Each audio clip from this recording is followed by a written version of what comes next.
Disclaimer: the following podcast includes sensitive themes on mental health that may be triggering to some viewers. Hence, viewer discretion is advised. Proceed only if you are comfortable with hearing discussions about sensitive topics. Additionally, the views and opinions expressed by the host and the guests in this podcast episode are their own and do not represent and reflect the views and opinions of the organization and institution. We also request the viewers of this podcast to respect the privacy of the individuals involved in the making of this podcast. Hello again, Kirkadas, and welcome to Conversation Episode 3! Ayan, so ang topic naman namin ay about anti-bullying. Since this week is Anti-Bullying Week, and the theme is Choose Respect. And with me today are from LPF Senior High School. And ayan, pakilala kayo guys. Hello po, I'm Jam from SEM 24. I'm Shane from SAM 25. I'm Rev from HMS 22. So ayan, sila yung makakasama ko for today's episode and we'll talk about sa perspectives nila regarding sa bullying and more on.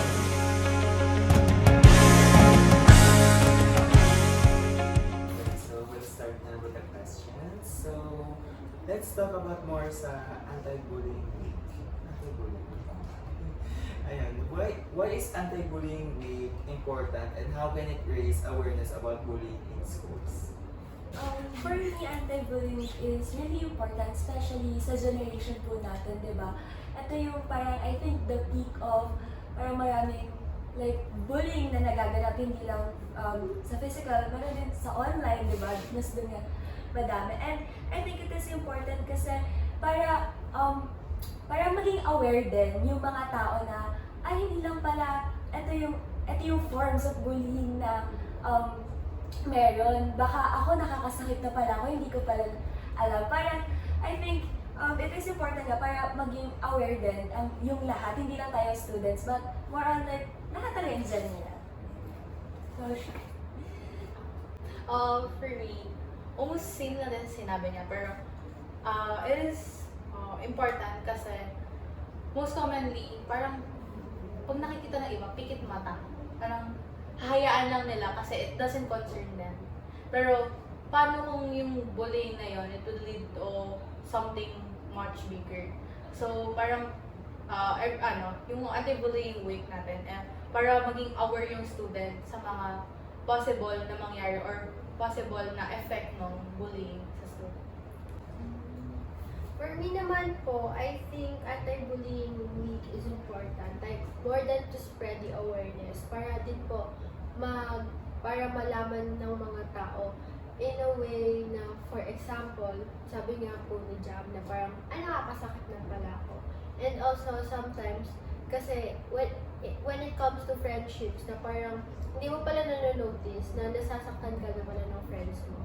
So parang it's a way for two parties to be aware na something is going on and they can fix it. Tapos like, yung raising awareness naman about bullying in schools, kasi it's not naman sometimes, pero there will always be time na it's an overseen topic in a way na sometimes they see it as something okay since it's going on for generations and generations. But more than it, maybe it's time to stop the stigma na parang bullying is a normal thing and we have to step up and actually like do something about it. Kumbaga, it's more on raising your voice and make an action. Okay, thank you. So, next naman, what activities or programs do you think would have the most impact during anti-bullying week? Siguro possible, parang correlation sa parang ginawa namin last month ata. Pwede siyang i-apply dito. Yung parang Dropbox. Parang you can say na, you can share your experience. That, like you can share your experience and open up about, nabully ka or nakabully ka, then you wanna change, you wanna change something in yourself na gusto mo na i-stop yun. It's a project proposal I wrote, pero hindi po siya napasa. It's parang about cyberbullying seminar po. Wherein dapat po talaga mag-invite po ako ng speakers from the prosecutor office, tapos mag-invite po ako ng isang vice chancellor na yun yung ano niya, specialty. And then like, pwede ko kaya pang isingit yung AIs and everything. Pero hindi po siya natuloy. I think, with that programs naman po, like, let's say na tinutulugan ng mga tao talaga ang mga seminars. But, if magaling po yung mga speakers, kaya ganun po yung mga speakers na gusto kong kuhanin, I think it can make an impact. Ako naman for me, same lang with Shane. Kasi last month, during Pasinaya, nagkaroon ng booth yung LPF na 2 years na lang yun. And ako personally kasi nag-write din ako nun. It really helped me talaga kasi right after ko magsulat, I got the chance na magpa-counsel din na in relation din sa sa may sinulat ko talaga. And I think it would benefit din talaga every student talaga. Next question, have you noticed any changes naman in how bullying is addressed at your school during this or parang mga nakaraang buwan? In correlation po to Shane's project, kasi nakikita ko po na parang pinupuntahan po siya ng mga tao. Parang there's something na in the senior high school community na lilo or some sort na parang mas naging tahimik yung environment kasi they were able to let it all out during Shane's project. Ayun. So, dahil naman tayo sa personal perspectives niya sa bullying. Okay, how do you think bullying has changed with the rise of social media and digital platforms? Like, in your opinion, what's the most common form of bullying today and why does it happen? So, feeling ko yung, in my opinion, yung most common form na is yung cyberbullying. Kasi, di ba, ayun yung parang naging, nung pandemic, mas lalong dumami yung naging victims of cyberbullying. I think same lang din kasi most commonly talaga social media. Mostly people express their emotions. Pero parang it's a bit too much. They have no control na nag-lead siya sa bullying na para ma-state nila yung opinion nila. Parang ida-down nila yung opinion or yung perspective ng ibang tao. It's freedom of speech. Yeah. Yun nakakainis! Ano po, like regarding sa freedom of speech, like, it's subjective na parang, yes, may freedom of speech ka, pero it doesn't like guarantee that you can hurt other people just because you have the freedom of speech. So next naman, how does social media contribute to bullying and is cyberbullying more harmful than traditional bullying? I think, like parang cyberbullying and traditional bullying has its own, parang harmful way. Kasi pag cyberbullying po, like usually, na-atake niya yung mental health mo. Tapos like, you do not know who's the person behind it. Like, sabihin natin, papadala nila sa Curious Cat or sa Freedom mo. So parang, you're gonna keep guessing na parang, who did this to me? Is it like my friends? Is it someone I'm close with? And then yung sa traditional bullying naman po, like, it's usually parang physical parts. Parang trigger warning na lang po kasi parang meron po akong friend na parang nagkwento po siya. Tapos parang sa recent senior high school niya po, parang super lala po ng bullying sa kanya. Parang nilalagyan po talaga sa panis na pagkain yung bag niya. So parang it goes both ways na traditional or cyber bullying po. It really harms the people. So, yun. Same thoughts with Lev. Kasi, di ba, lalo na kapag, let's say sa cyberbullying, kapag once kasi na-post mo na, pag na-delete mo, okay, na-delete mo siya. Pero, we can't guarantee naman na walang nakakita doon. So, it will continue to spread. Same thought with both of them. Mostly sa cyberbullying, ang pinaka siguro focus sa na-a-attack niya. Mostly mga introverted. Mostly they spend their time online. I've experienced cyberbullying. Pero parang dahil sa cyberbullying, nag-effect siya through my real life experience. Parang every time parang natatakot na ako. Like, I was conscious na what if mangyari din siya and maging traditional din siya. Parang magiging traditional din siya is mangyayari sa real life na maging ganun din yung approach ng tao na mabubuli rin ako real life. So, Ayun. What behaviors do you consider bullying and where do you think the line should be drawn out? siguro like in a friend group, nakadepende siya on how close you guys are. Kasi mostly, parang guys just met, pero parang hindi nag-click yung humor mo.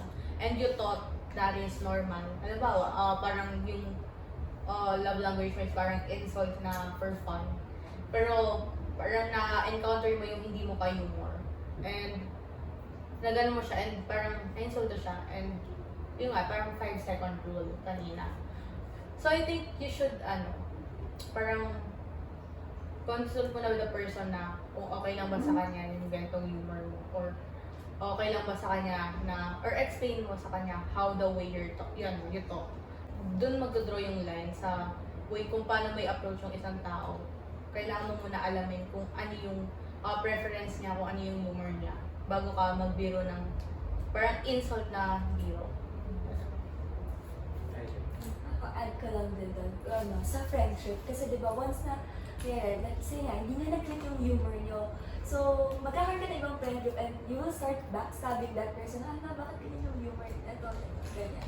So, I think I agree with Shane a lot din na dapat i-consult mo muna yung tao na. Like, ask mo muna, are you comfortable ba if ganyan. Kasi if not, sige, ako yung mag-a-adjust. And mag-adjust tayo both. Kasi syempre, ang friendship hindi lang naman siya nag-work na isang tao lang yung kumikilos sa isa. Kumbaga, it's not, a friendship is, kumbaga pag buhat ng couch, alam mo kung gano'n ako na a friendship, when you carry a couch, you need 2 people or 3. You can't take like one, like you're a superman, diba? You're a superman. Ano naman po, siguro yung pwede mag-draw ka na ng line if you feel like you're not growing with your friends anymore. Like, kahit sabihin natin sa little na biruan, na na-off ka, or like in a big picture na na-off ka, that's like the sign to stop it na. Kasi you're not gonna grow, and then the more that you're gonna hurt yourself lang along the process of trying to like go in the middle or like coexist with your friends. If it's okay lang to share yung experience mo kung nabully ba or doon yung na-realize ay wala yung criticism na yan or yung negative comment will not affect me or parang effort niya. Siguro kasi throughout my elementary life, parang nabully ako. Like, because of my weight. Like, bata pa naman that time. So, hindi rin sila aware sa, ako rin, hindi rin ako aware. So, parang, that time, parang tinanggap ko sa sarili ko na, okay, alam na kung magagawa ko yun kayo. Ganun. Tapos parang hanggang nadala siya sa high school na parang naiinis na ako, parang ginagaling ako lagi. So, parang, naging effect na sa akin before, parang nagkaroon ako ng eating disorder.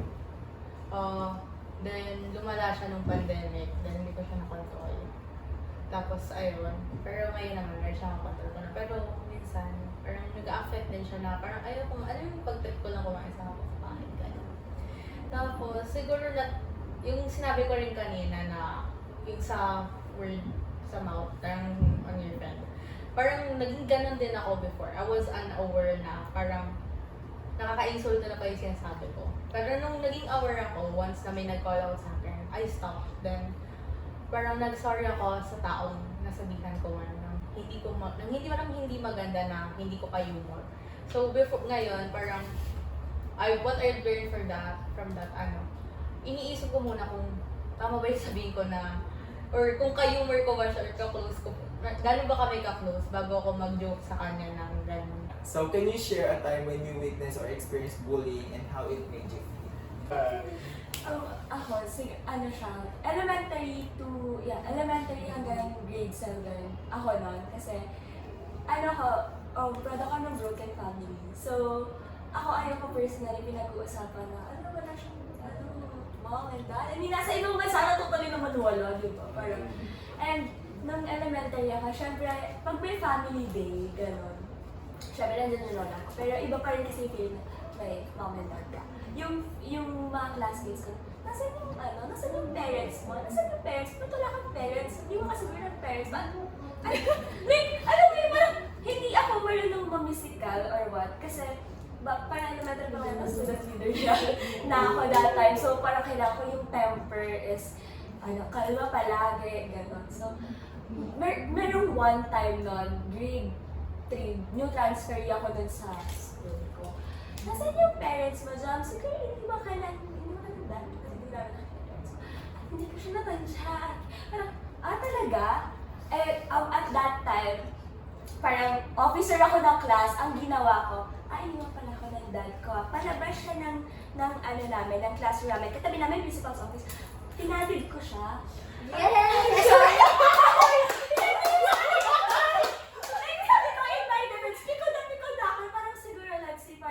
Third quarter na nun, January, sabi ko, magbabagong buhay na ako. January kasi, bagong buhay na ako. Eh, inasara ko na, wala yung parents ko. Okay, sige, dyan ka sa lapag, matisod-tisod ka dyan. Tapos, wala doon, pinatawag ako ng principal namin. Kasi ito lang yung principal's office. Tapos, ito ako. So, parang, hindi kita-kita sa CCTV. Di ako. Fault ko. Okay, aminin ko. Kagaya ng sabi ni Rev, nag-hulog na wala akong tabi. Sorry kasi ganyan. Siyempre bata, hindi mo pa ma-state yung reason. Kasi po ganyan. Tapos si ate ko, kasi po nag-make na siya ng story para ako ang kawawa. Sabi ko, okay, sige. Pero thankfully, hindi naman ako nawala ng parang bawas sa merit sa grade ko that time. Pero ayun yung parang feeling ko yung, I think, funny siya for me. Kasi pag naaalala ko siya, ang sama ko naman, tinisod ko siya. Pero sa isang side ko, hindi, okay lang yan. Deserve na yan gano'n. Pero yung mas malala kasi talaga nun is, syempre, ng high school, hindi naman kasi maiiwasan talaga yung bullying. Especially, ako, as a student leader talaga ako ng high school. I mean, same context kung bakit ako nabubully. Pero more on, kasi syempre nagmamature na yung mga isip.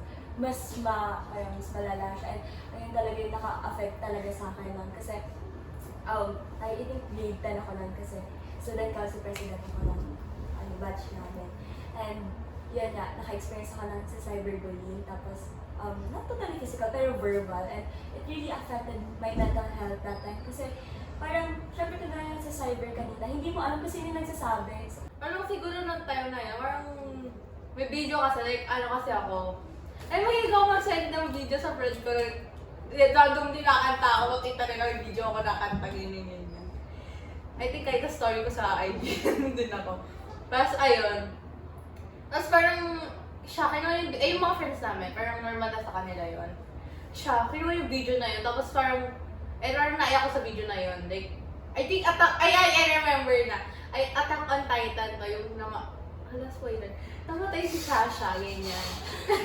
Sa mga Attack on Titan na manonood dyan. Spoiler. Kasi yung namatay si Sasha, tapos syempre was like die-hard anime watcher before. Like, so, iyak ko na iyak. Naka-reaction video ako nun. Sinand ko sa friends ko. Tapos pinagtawanan niya, tapos ginawa niyang meme na pinakalat niya sa mga section, ganyan. Tapos nainata ako, tapos sabi niya, Lu, ang sensitive mo naman. Like, parang joke lang naman, ganyan. Tapos parang, ang dami niya sinasabi. So, ang dami niyang foul word na sinabi sa akin. Tapos siguro nung time na yun, parang yung iba namin friends, parang pumampay sa kanya. Tapos sa isa doon, na pinagtanggol niya ako. Tapos since then, parang nag-break ako dun sa friend group na yun. Tapos parang, so loner ako nung grade 8, grade 9. Tapos grade 10 din, nakala ko mag-loner, parang nakahanap lang ng friends. Pero dahil dun sa ginawa niya na yun, parang ang lala nung effect niya sa akin na parang, conscious na ako sa lahat ng ginagawa ko. Tapos parang bira na rin ako mag-random listen ng video game. Unless like super, ayun, kung nasan man siya ngayon, siguro, go on with your life. Sige, go enjoy mo lang ngayon. Wala na akong pake sa'yo. Napatawad na kita. Yun. Pero di ko pa nakakalimutan yung ginawa mo. It's okay Forgive but never forget. It's okay to forgive, to have peace, but the pain and the scars will remain there. Yeah. So, it's up to us na lang din paano natin hindi yun. Pero ang sa relationship natin, dun sa taong yun. Sa mga taong yun na parang when I was dying inside or I was suffering, I needed some people. I needed some people that I was asking for help even though na hindi ko man sinasabi dyan. Parang nagpapakita na ako or na sana nararamdaman ko. Ganun. May mga taong, may moments din naman kasi talaga gano'n na parang kailangan na natin makausap pero hindi natin alam kung sino. So next question naman. Have you ever intervened when you saw bullying? Like, how did others respond? I haven't like personal experience regarding this po. So parang nung grade 7 po kasi may nakikita po akong classmate na binubully po ng ibang classmates. And then like, yung girl na yun, parang wala siyang magawa kasi yung guy na binubully siya is parang may connections sa upper. So parang yung sa akin is pinaglaban ko siya. Tapos pagtapos ng parang ending, ako din yung nabully. Like, umabot siya sa point na nasa restroom ako ng Filipino time. Tapos pagtapos nun, parang I was breaking down in the middle of the class. Tapos akala nila nagkakating na ako lahat. Tapos yung pag nung nabuksan nila yung pinto, I was crying na ayoko na po. Kasi nga, parang dati friend ko yung guy na yun. Parang first friend ko siya dun sa dati kong school. Tapos, ayun. Ngayon, minsan nakikita kami. Casual na lang kami. Pero nag-usap na naman kami na, okay, I forgive you.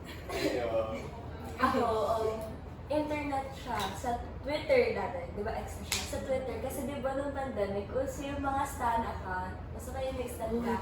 Meron kang fan account for that person. Meron kasi ako ni-stan before. Babanggitin ko sino. Pero, tapos, syempre, marami kang friends. Di ba may mga, let's say, yung mga, may haters yung that one. Sa amin kasi parang meron kaming parang monthly, parang kami magpupost kami ng picture namin. Yung parang, asal ka din, gano'n. Tapos, meron akong friend na siya for her looks. Parang, bakit ganyan yung skin mo? Ako, syempre, di ba parang, parang, sino ka? Like, in the first place. So, ang ginawa ko nun, I messaged that account privately. Tapos, ang ate ko, binlock ako. Sabi ko, parang, bakit mo ako binlock? Ako ba yung may mali? Ganon. Parang, tapos, makita ko sa may isa kong stan account. Syempre, marami akong account sa Twitter dati. Tawag dito, pinapamas report yung account ko. Parang, excuse me, parang ako ba yung nangbubuli dito sa atin dalawa? Tapos, ayun, after nun, syempre, ayun din, thankfully, online yun. Hindi ko siya kilala personally. Tapos, grabe yung naging, epekto nun sa my friend ko na nabully nga dahil sa looks niya. And, Siguro very kasi, parang minsan, depends kasi, very straightforward no. So, minsan like, kagaya nga like sa foul words, pag may naridinig ako like, parang, minsan kasi ganun yung family ko. Like, hindi nila napapansin yung wordings nila na like, kunyari, nasa public kami, tapos bigla sila magko-comment about looks. So, parang kasawayin ko, hindi lang mga ganyan, gaganan ako. Like, kasawayin ko sila na, that's not right. Pero I'm glad naman, like, nakikinig naman sila, like, isa-shock up sila. Ganyan. Siguro like, mahirap po for students na step in when they like see someone being bullied. Kasi like, ang magiging instance po is parang mabubuli din sila together or they're gonna be seen as an outcast instead of like the superhero they're gonna be. So parang to their case na it's either I'm gonna mind it or if I try to like save the person, parang ako pa yung mukhang mali. Kasi parang sasabihin nila na, bakit ka nangyayaan? Bakit ka nangyayaan? Well, in fact, na parang dapat may pakalam tayo kasi parang we're in the same community. ako, add ko lang with what you have said with overcoming yun na yung mga ganun situation. Siguro gentle reminder lang na kindness is free. Like, free siya, wala mo siyang bayad. Diba? Parang, hindi, tsaka wala namang masama sa pagiging kind, di ba? Parang, yun nga, gaya ng sabi ni Rev, step up, show up, and speak up talaga if nakakaranas ka or may friends ka na nakaka-experience ng ganito. Ayun na talaga. Ganun din yung nasa isip ko. Just different words. So, next naman. Sa importance naman ng respect, which is yun kasi ang theme nga natin. What does choosing respect mean and how can students make it a priority? That is something na you learn simula bata ka pa lang. Di ba? Basic knowledge or na lang naman talaga na we should always choose to respect people. Kasi hindi naman natin alam yung pinagdadaanan ng bawat isa. Di ba? Tayo, hindi naman natin alam yung pinagdadaanan ng bawat isa. Pero we choose to respect. Hindi tayo lumalabas sa boundaries, I mean sa lines. And also, di ba, respect is something na parang nakakabuo ng trust and bond with like the other person. And I think with how can students make it a priority daily? Siguro practice. Like, kasi di ba wala namang hindi nagagawa kapag hindi mo siya pina-practice. Even though practice mo siya naman or nawala ka na experience tapos. At least, di ba, you practice it and maybe siguro one day dun sa person na yun na nawala ka ng respect. Hindi naman kasi agad na, okay, sila manala ka, babalik ko yung respect ka sa'yo. Kasi respect ang ina-earn yun. Hindi yung binibigay. Ganon, ayun yung part me. Siguro for me, like, dagdagas sinabi niya, respect must be earned. I believe in that kasi. Pero at the same time, there's gonna be a respect there to everyone. I mean, so basically sa ginagawa nila, doon pwedeng mawala yung respeto. Pero at the same time, kung ipoprove nila na worth it sila sa pagbalik ng respeto, like, i-earn back nila yun. Then, kung how parang prioritize daily, parang you gotta show that you really deserve that respect. Like, on your daily lifestyle, paano ba tumatakbo yung buhay mo? How do you treat people daily? Parang, dun mo mabibase kasi yung parang pag-earn or pagbigay ng respeto sa isang tao. Next naman. What are some simple ways students can show respect, both in person and online? Siguro by watching your friends. Like, watching paano ko magsalita, paano mo like, not like big kasi, or paano mo ilabas yung words sa'yo, paano mo i-deliver yung words sa'yo, or like, insulting ka ba magbigay, or do you bigay it as a joke, or Even din yung facial expression. yeah. Ako, to add lang din yung sinabi ni Shane. Ako naman, in person, watch your actions. Kasi diba, may saying na actions speak louder than words, diba? And yung example din ni Rep, kaya na-apply ko rin sa akin na kapag nakikita ko teacher or anything, ganun na yung feeling. Although dati talaga parang, dapat hi, hello lang. Pero as time goes by, diba, parang, hello po, good afternoon po. And as simple as that, pinapakita mo na nire-respeto mo yung taong binabati mo or yung kaharap mo or mo. What advice would you give to someone experiencing bullying or feeling isolated? I think, parang the best advice is na pwedeng ibigay to someone who's being bullied or feeling isolated is hindi sila alone.